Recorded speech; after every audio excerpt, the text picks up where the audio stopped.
नमस्कार, मैं हूँ राधिका राज और आप देख रहे हैं capital TV Uttar Pradesh. Breaking news में बड़ी खबर आपको बता दें कि यूपी की सियासत एक बार फिर गर्मा गई है जब राजीव कृष्ण को कार्यवाहक डीजीपी बनाया गया है, जिसको लेकर अखिलेश यादव भी तंज कस रहे हैं। जहां उन्होंने उप मुख्यमंत्री के नाम लेने से लेकर साथ ही संविधान का भी नाम ले लिया है। तो क्या तंज कसा है उन्होंने, इसी पर तमाम अपडेट के साथ मेरे साथ मौजूद है मेरे सहयोगी हर्ष सर, क्या अपडेट है? देखिए, अखिलेश यादव अगर उत्तर प्रदेश में कुछ भी होता है तो कोई भी मौका नहीं चूकते हैं राजनीति करने से, सियासत करने थे। और अखिलेश यादव का अगर ट्वीट हम लोग देखें तो अखिलेश यादव की तरफ से जो राजीव कृष्ण को कार्यवाहक डीजीपी बनाया गया है उसको लेकर तंज कसा गया है। और एक तरीके से वो राजीव कृष्ण हो या फिर जिस तरीके से प्रशांत कुमार थे उनको पपेट डीजीपी बताया गया है। और वो कह रहे हैं कि तमाम जो ये लोग आते हैं वो कहीं ना कहीं सरकार के इशारों पर काम करते हैं। ये बातें अखिलेश यादव की तरफ से कही गई हैं। हालांकि अखिलेश यादव पहली बार नहीं है जब ऐसी बात कह रहे हों। इससे पहले भी कई बार हमने देखा है कि अखिलेश यादव ने ऐसी बातें कही हैं। साथ ही साथ ये भी कहा गया है ट्वीट के जरिए कि कहीं ना कहीं जनता इसमें काफ़ी परेशान हो जाती है, क्योंकि तमाम जो ऐसे लोग होते हैं वो सिर्फ सरकार की बातें मानती हैं और सरकार कुछ भी इन लोगों से करवा लेती है, चाहे वो डीजीपी के पोस्ट पे बैठा हो या फिर कोई और हो। यानी अखिलेश यादव ये बताने की कोशिश कर रहे हैं कि कैसे सरकार जो भी कहेगी वही कहीं ना कहीं उनको करना पड़ेगा। और हमने देखा है कि अखिलेश यादव सिर्फ यहीं तक सीमित नहीं रहे हैं। इससे पहले भी जब अनुज चौधरी का वाकया सामने आया था तब भी जब सीएम योगी आदित्यनाथ ने ये कहा था कि अब पहलवान है तो ऐसी बात करेगा ही, तभी अखिलेश यादव ने कहा था कि वो सिर्फ चापलूस है और योगी आदित्यनाथ की ये सब चापलूसी करना जानते हैं। तो इसमें दिक्कत कहाँ है? अगर एक डीजीपी सरकार के इशारे पे काम कर रहा है, सरकार अगर बार बार कह रही है कि काम करिए और हो सकता है कि वो काम बिल्कुल वो जनता के हिसाब से करने के लिए कह रही है, जनता के लिए करने के लिए कह रही है, तो अगर इसमें काम वो कर रहे हैं तो इसमें दिक्कत कहाँ है? देखिए, उत्तर प्रदेश की मैं बात करूं तो उत्तर प्रदेश में जो लॉ एंड ऑर्डर मेंटेन किया गया है उससे कहीं ना कहीं अखिलेश यादव को दिक्कत हो रही है, क्योंकि अखिलेश यादव की सरकार में वो मेंटेनेंस कहीं ना कहीं नहीं दिखती थी। प्रशांत कुमार का जिक्र करूं तो प्रशांत कुमार के अंडर में कितने हमने देखा है कि एनकाउंटर्स हुए हैं, ऑपरेशन लंगड़ा चलाया गया है। और उत्तर प्रदेश में जो जीरो टॉलरेंस की नीति को अपनाया गया है वो कहीं ना कहीं दिखाता है कि विपक्षी पार्टियों के पेट में दर्द हो रहा है। और अभी की अगर मैं बात करूं तो अभी भी राजीव कृष्ण के बैकग्राउंड को आप उठा के देखेंगी तो राजीव कृष्ण का बैकग्राउंड काफ़ी अच्छा है और आगे आने वाले समय में वो और अच्छा काम कर सकते हैं, जिसको लेकर भी अखिलेश यादव के पेट में दर्द हो रहा है। क्योंकि 2027 नज़दीक है राधिका, और 2027 से पहले योगी आदित्यनाथ कोई भी ऐसा मौका नहीं छोड़ रहे हैं कि उन पर कोई उंगली उठे। और उसको लेकर हम देख रहे हैं कि काम नए सिरे से भी किए जा रहे हैं। और उत्तर प्रदेश में तो कानून व्यवस्था को लेकर पहले से ही सजग हैं योगी आदित्यनाथ, और योगी आदित्यनाथ की तरफ से जिस तरीके से एनकाउंटर्स को लेकर ये कहा जा रहा है और अपराधियों को बख्शा नहीं जाएगा, ये तो आते ही जब उत्तर प्रदेश की सरकार बनी थी बीजेपी की और योगी आदित्यनाथ सत्ता पर विराजमान हुए थे, तभी उन्होंने कह दिया था कि अपराधी या तो प्रदेश छोड़ के चले जाएं, नहीं तो उनको बख्शा नहीं जाएगा। और वही तस्वीर हमने देखी है डीजीपी प्रशांत कुमार के जब रहे और अब जब राजीव कृष्ण आए हैं तो वही तस्वीर एक बार फिर देखने को मिलेगी। जब हम अखिलेश यादव की बात करते हैं या समाजवादी पार्टी की बात करते हैं, क्या उस वक्त उनके कार्यकाल में इस तरीके की हरकत नहीं हुई? क्या उस टाइम पुलिस प्रशासन को उंगलियों पर नहीं नचाया जा रहा था? देखिए, उस वक्त हालांकि ऐसा ज़रूर होता था, क्योंकि हमने देखा है क्योंकि उत्तर प्रदेश की सरकार में जब अखिलेश यादव सीएम रहे थे तब कई कट्टरपंथी ऐसे थे जो जेल में ज़रूर रहते थे, लेकिन वो जेल में ना के बराबर इसलिए थे क्योंकि जेल में सभी सुविधाएं उन्हें मिलती थी, फ्रिज, टीवी, अन्य सुविधाएं। और चाहे वो दुष्कर्म करें या फिर उत्तर प्रदेश में किसी को मार के फेंक दें, लेकिन उनको जेल की हवा नहीं खाने देते थे अखिलेश यादव। और अखिलेश यादव वो ये सब इसलिए करते थे ताकि उन्हें वोट मिले। अभी भी हमने हाल ही में देखा है जब कल ही अब्बास अंसारी को 2 साल की सज़ा हुई है, उनके पिता मुख्तार अंसारी कितने माफियागिरी थे, माफियागिरी चला करती थी उत्तर प्रदेश में, और अब्बास अंसारी भी मऊ जिले में पूरी दबंगई करता था और लोगों के साथ दरिंदगी करता था। हालांकि ये मामला अलग था जब 2022 के अंदर एक चुनावी रैली हो रही थी, तब उनकी तरफ से कहा गया था कि अगर हमारी सरकार आती है तो हम उसको देख लेंगे जो हम पे उंगली उठाता है। कहीं ना डराने की कोशिश की गई थी। जब बीजेपी कार्यकर्ता की तरफ से एफआईआर दर्ज कराई गई थी, उसके बाद ये मामला दर्ज हुआ और अब एमपी एमएलए कोर्ट की तरफ से 2 साल की सजा अब्बास अंसारी को हुई है। तो कहीं ना कहीं अखिलेश यादव माफिया के साथ रहते हैं, जो माफियागिरी करता है उनके साथ बिल्कुल, रहते हैं, अखिलेश वो तो यादव निश्चित जो है पार्टी में माफिया को जगह देते हैं।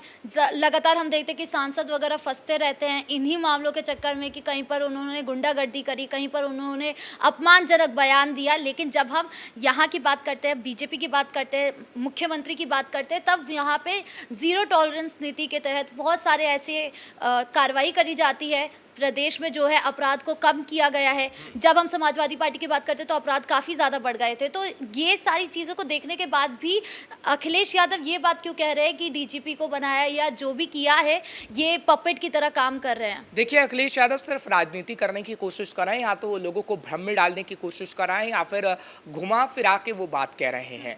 अगर अखिलेश यादव को ये लगता है कि उत्तर प्रदेश में ठीक नहीं हो रहा है सब कुछ, तो अखिलेश यादव अपनी ही पार्टी के अंदर क्यों नहीं एग्जाम्पल सेट कर देते हैं। अभी हाल ही में अपने दर्शकों को हमने खबर बताई थी कि किस तरीके से सहारनपुर के अंदर जो पूर्व राष्ट्रीय सचिव थी उस महिला के साथ छेड़छाड़ हुई और अखिलेश यादव का बेहद करीबी वो छेड़छाड़ कर रहा था और बाकायदा उसके खिलाफ मामला भी पुलिस के अंदर दर्ज कराया गया है। मीडिया के अंदर भी ये खबरें आई हैं, लेकिन अखिलेश यादव ने एक शब्द नहीं कहा है उसके लिए। शायद अखिलेश यादव को कार्रवाई करनी चाहिए थी और अखिलेश यादव अपनी पार्टी के अंदर ऐसी कार्रवाई करते तो एक एग्जाम्पल सेट होता कि अखिलेश यादव जो योगी सरकार पर सवाल खड़े कर रहे हैं, क्यों नहीं वो अपनी पार्टी के अंदर ही उन लोगों पे कार्रवाई कर देते हैं जो कहीं ना कहीं महिलाओं के साथ छेड़छाड़ करते हैं। और कई ऐसे वाकया हैं, आप देख लीजिए कि अखिलेश यादव के सांसद कई मामलों में फंसते हुए नजर आते हैं, विधायक फंसते हुए नजर आते हैं, लेकिन अखिलेश यादव चुप रहते हैं। राम गोपाल यादव जैसे नेता व्योमिका सिंह, विंग कमांडर व्योमिका सिंह पर ऐसे जाति सूचक शब्दों का इस्तेमाल कर देते हैं, लेकिन अखिलेश यादव कुछ नहीं कहते हैं। तो अखिलेश यादव सिर्फ राजनीति कर रहे हैं। अखिलेश यादव को डर है 2027 को लेकर, क्योंकि 2027 करीब है। हालांकि अभी थोड़ा वक्त जरूर है, लेकिन अभी से सियासी बिसात बिछने लगी है और इस वक्त अखिलेश यादव सिर्फ और सिर्फ कोशिश कर रहे हैं, जद्दोजहद कर रहे हैं कि अखिलेश यादव किसी भी तरह उत्तर प्रदेश में सत्ता की कुर्सी को वापस पा सके, लेकिन ऐसा नहीं होगा।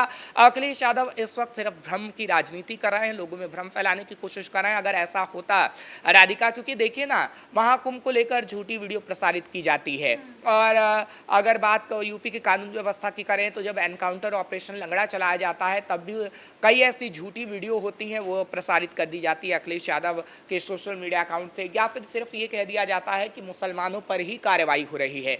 लेकिन अलग अलग जगहों पे आप जाके देखेंगी तो जो एनकाउंटर में या तो मारे जा रहे हैं, ऑपरेशन लंगड़ा के तहत लंगड़े किए जा रहे हैं, उनका धर्म अलग अलग है। चाहे फिर वो आतंकी हो या फिर कोई अपराधी हो, वो धर्म नहीं देखते हैं, वो सिर्फ घिनौना कृत्य करते हैं। और उसको लेकर कहीं ना कहीं जो योगी आदित्यनाथ की तरफ से कार्रवाई की गई है वो काबिले तारीफ है। वही कहीं ना कहीं इस वक्त अखिलेश यादव को खटक रहा है। हालांकि अखिलेश यादव को ये बताना चाहिए कि आगे आने वाले समय में जब वो चुनावी रैली को संबोधित करेंगे या फिर लोगों के बीच जाएंगे तो उनका एजेंडा क्या होगा वो उन्हें बताना चाहिए। लेकिन अखिलेश यादव वो नहीं बता रहे हैं। अखिलेश यादव सिर्फ इस भरोसे बैठे हैं कि हम बीजेपी की बुराई कर लेंगे या फिर बीजेपी को कह देंगे कि वो नफरती राजनीति करती है तो जनता ये समझ जाएगी कि हाँ बीजेपी वही करती है। लेकिन जनता अब समझदार है, वो वाली जनता नहीं है जो पहले हुआ करती थी। अब जनता शिक्षित है, जनता समझदार है, जनता ये समझती है कि अगर हम किसी को वोट दे रहे हैं तो हमारे आगे आने वाले समय में क्या कुछ करेगा, हमारे लिए क्या विकास करेगा।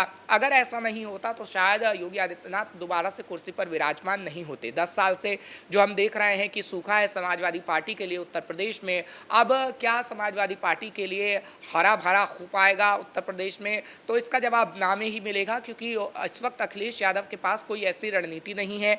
अखिलेश यादव सिर्फ और सिर्फ बीजेपी सरकार पर तंज कसने का काम कर रहे हैं। हाँ ठीक है, विपक्ष का काम होता ही है सवाल खड़े करना, लेकिन आप सवाल तो खड़े करिए, लेकिन आप अपना एजेंडा भी तो बताइए कि आपकी सरकार थी तब आपने क्या अच्छे काम किए था, आप उसे गिनवा सकते हैं। जैसे प्रधानमंत्री नरेंद्र मोदी जब कानपुर गए तो अखिलेश ने कहा कि हमने ही काम किए, लेकिन प्रधानमंत्री नरेंद्र मोदी और योगी आदित्यनाथ फीता काटने का काम कर रहे हैं। लेकिन आपने तो तमाम चीनी मिलें हों या फिर फिर फैक्ट्री हो उनको बंद करने का काम किया था। आप एक भी ऐसी औद्योगिक नीति बता दीजिए या फिर सीधी बात है, अगर आपने ये काम किए होते तो आज आप शायद मुख्यमंत्री के पद पर बैठे होते या फिर आज आप उद्घाटन कर रहे होते। देखिए, जनता कहीं ना कहीं बदलाव चाहती है। अगर विकास नहीं हो रहा है उत्तर प्रदेश के अंदर तो जनता ने कहीं ना कहीं चाहा कि जो विकास की गाथा उत्तर प्रदेश में लिखे उसे ही हम लाए और योगी आदित्यनाथ को वो लेकर आई। और आगे आने वाले समय भी हम देखेंगे कि अखिलेश यादव की ये पॉलिटिक्स नहीं चल पाएगी और इस वक्त सीएम योगी आदित्यनाथ को जनता पसंद कर रही है और वही सत्ता पर विराजमान। आखिरी सवाल आपसे जानना चाहूंगी कि क्या जो कह रहे हैं अखिलेश यादव कि इशारों पर चलाया जाता है पुलिस कर्मियों को या फिर हम जो चाहते हैं वही हो रहा है, जनता के हित में नहीं हो रहा, तो क्या ये बात सच है? देखिए, जनता के हित में ही सब चीज़ें हो रही हैं और अखिलेश यादव कहीं ना कहीं झूठ बोलने का काम कर रहे हैं।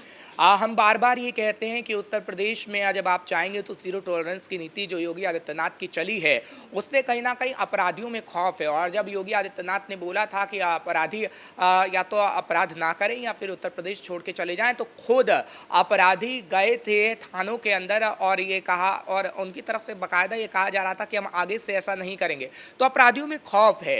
लेकिन अखिलेश यादव को बुरा इसलिए लग रहा है क्योंकि जनता ये समझ रही है कि योगी आदित्यनाथ जनता के हित में काम कर रहे हैं, लेकिन अखिलेश यादव ऐसा नहीं कर पा रहे हैं। इस मुद्दे पर तमाम अपडेट देने का आपका बहुत बहुत धन्यवाद। यानी कुल मिलाकर अखिलेश यादव का जो बयान था, जो तंज था, वो खोखला साबित हुआ। उन्होंने जिस तरीके से कहा कि कार्यवाहक डीजीपी बनाया गया है और वो मुख्यमंत्री के इशारे पर काम करते, सरकार के इशारे पर काम करते, लेकिन जब हम जमीनी स्तर पर देखते हैं तब ऐसा कुछ भी सामने नहीं आता है। ब्रेकिंग न्यूज में इतना ही। कैमरा पर्सन राजकुमार के साथ मैं राधिका राज।